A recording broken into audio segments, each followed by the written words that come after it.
Hello' guys welcome to বন্ধু travels.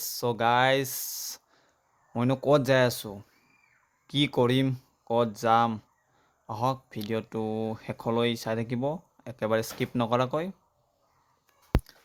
আৰু এয়া মই ফাইনেলি লেণ্ড কৰিলোঁ কলকাতা চিটিত।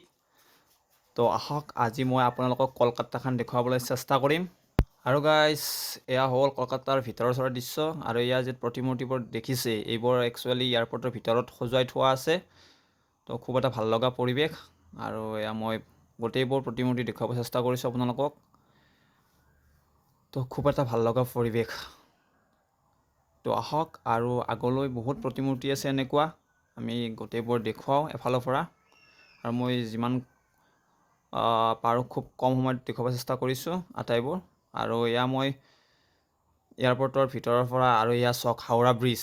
তো পোনপ্ৰথমে মই হাওৰা ব্ৰিজ চাবলৈ যাম। তো একচুৱেলি এই এয়াৰপৰ্টটো খুব বৃহৎ, আৰু আমাৰ ইণ্ডিয়াৰ বৃহত্তম এয়াৰপৰ্টটো হ'ল কলকাতা এয়াৰপৰ্ট। তো বহুত ডাঙৰ একচুৱেলি, গোটেইবোৰ দেখুৱাবলৈ লাগিলে বহুত সময় যাব। তো মই যিমান পাৰোঁ আপোনালোকক দেখুৱাবলৈ চেষ্টা কৰিম। আৰু এয়া হৈছে এয়াৰপৰ্টৰ বাহিৰৰ চৰাৰ দৃশ্য। খুব সুন্দৰ পৰিৱেশ, বাহিৰৰ ভিউটো খুব ভাল লাগে। আৰু এইটোৱে হ'ল নেতাজী সুভাষ চন্দ্ৰ বসু আন্তঃৰাষ্ট্ৰীয় এয়াৰপৰ্ট। তো খুব সুন্দৰ, আহক আমি আগলৈ আগবাঢ়োঁ।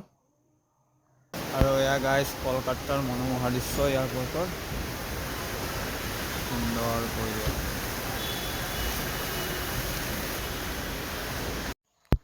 আৰু এয়াৰপৰ্টৰ পৰা অকণমান আগুৱাই আহিয়ে তাৰ পৰা ডাইৰেক্ট হাওৰালৈ যোৱা বাছ পায়। আৰু বাছৰ টিকট 50 টকাকৈ লয়। তো প্ৰায় 1 ঘণ্টামান যাব লাগে এয়াৰপৰ্টৰ পৰা। আৰু এয়া মই বাছত যাত্ৰা কৰি আছোঁ এতিয়া। তো বাছৰ পৰাই যিমান পাৰোঁ আপোনালোকক বাহিৰৰ ভিউবোৰ মই দেখুৱাব চেষ্টা কৰিম। তো আহক আগবাঢ়োঁ আমি আগলৈ। আৰু গাইজ মই এইখিনিতে আপোনালোকৰ এটা খুব হাঁহি উঠা কথা কওঁ যে যেতিয়া মই বাছৰ ভিতৰৰ পৰা এই কলকাতাৰ বাহিৰৰ মানে যিবোৰ পুৰণা ঘৰ বা যিবিলাক বিল্ডিং মই মোৰ কেমেৰাত আবদ্ধ কৰি আছিলোঁ। আৰু তেতিয়া মানে এজন লোকে মোক তাৰে বাংলাতে লোকেল লোক এজনে মোক কৈছিল যে তুমি এই ভিডিঅ'ত এইবোৰ দেখুৱাই মানে এইটো দেখুৱাব বিচাৰিছা নেকি যে আমাৰ কলকাতাখন কিমান দুখীয়া, মানে তুমি এইটো মানে দেখুৱাব বিচাৰিছা নেকি বেলেগক। তো মই খুব ধেমেলীয়া সুৰত কৈছোঁ যে নহয়, একচুৱেলি মোৰ এইটো ইণ্টেনশ্যন নহয়। তো তেখেতক মই বুজোৱা কৈছিলোঁ যে যিহেতু ব্ৰিটিছসকলে ইয়াত আপোনাৰ পোনপ্ৰথমে আপোনাৰ আমাৰ ইণ্ডিয়াৰ কেপিটেলখন ইয়াতে স্থাপন কৰিছিল। তো ইয়াত বহুতো হিষ্টৰিকেল বস্তু আছে। চ' সেইবোৰ মই কেমেৰাত আবদ্ধ কৰিব বিচাৰিছিলোঁ। আৰু তেতিয়া লোকজনে খুব মিচিকৈ হাঁহি দিছিল। তো সঁচাকৈ এইখন কলকাতা বহুত পুৰণা চিটি হয়। আৰু ইয়াত ব্ৰিটিছে বহুতো বস্তু বনাইছে। তো বহুত চাব লগা হিষ্টৰিকেল বস্তু আছে। আৰু আপুনি কিছুমান বিল্ডিং দেখি গমেই পাইছে যে বহুত পুৰণা বিল্ডিং ইয়াত আছে।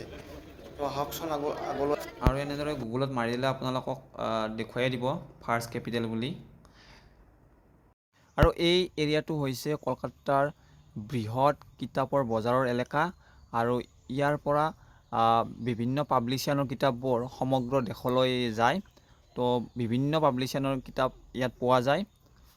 তো খুব আৰু যেতিয়া মই আপোনাৰ এই কলকাতাৰ চিটি ফুৰি আছিলোঁ তেতিয়া মোৰ কাষৰ চিটতে মোৰ আংকুল এজন বহিছিল, বয়সস্থ।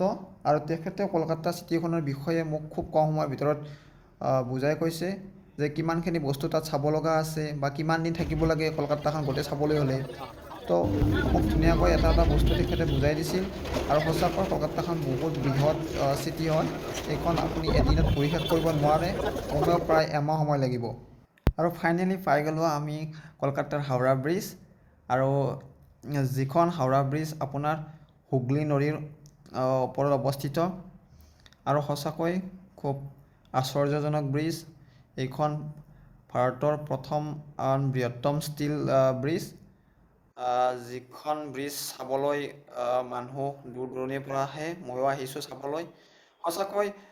সঁচাকৈ আজিৰ পৰা 80 বছৰ আগত যিটো টেকন'লজি আৰু আজি যিটো টেকন'লজি, আকাশ পাতাল পাৰ্থক্য।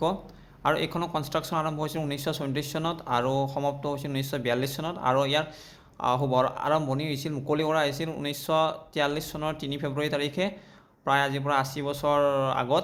আৰু এইখন হৈছে তাৰমানে আপোনাৰ ইণ্ডিয়াৰ ফাৰ্ষ্ট কেণ্টিলিভাৰ ব্ৰিজ।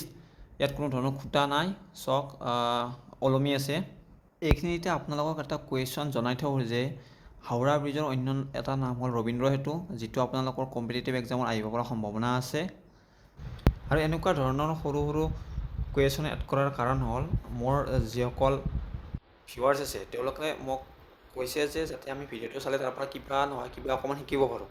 চ' মোৰ ভিডিঅ'টোৰ আজি টপিকেই হ'ল কলকাতা হাওৰা ব্ৰিজ। তো ইয়াৰ ওপৰত বিভিন্ন ধৰণৰ কুৱেশ্যন হ'ব পাৰে। তো আশা কৰোঁ তেওঁলোকৰ এই ভিডিঅ'টোৰ মাধ্যমেৰে কিছু পৰিমাণে হ'লেও উপকৃত হ'ব। আৰু মই এতিয়া এই কলকাতাৰ হাওৰা ব্ৰিজেৰে খোজকাঢ়ি আছোঁ। আৰু এই ব্ৰিজৰ পৰা খুব সুন্দৰ এখন ফুলৰ মানে বজাৰ দেখা পায়। এয়া চাওক, খুব সুন্দৰ এখন ফুলৰ বজাৰ। তো খুব ভাল লাগে ইয়াৰ পৰা চাই বজাৰখন। তো আহকচোন আৰু আগলৈ যাওঁ। আৰু এয়া চাওক, লোকৰণ্য পৰিৱেশ, মানুহৰ সমাগম। আৰু এই ব্ৰিজখন কি জানে নাই, যেতিয়া আপুনি মাজত অকণমান ৰৈ দিয়ে তেতিয়া ইয়াত আপোনাৰ মানে কম্পন হয়। বহুত গাড়ী মটৰ যাই থাকেতো ব্ৰিজখনেৰে। তো কিছু পৰিমাণে হ'লেও আপোনাৰ কি হয়, অকণমান ব্ৰিজখন লৰে। তো মই অনুভৱ কৰিছোঁ মই মাজত ৰখি কিনে। তো যেতিয়া হেভি ট্ৰাক বা এনেকুৱা বাছবোৰ যায় তেতিয়া মানে কি হয়, ব্ৰিজখন অকণমান লৰিব আৰম্ভ কৰে। খুব সুন্দৰ, ভাল লাগে ব্ৰিজখন। তো মানে বিভিন্ন লোকে ইয়াত ব্ৰিজখন চাবলৈ আহে।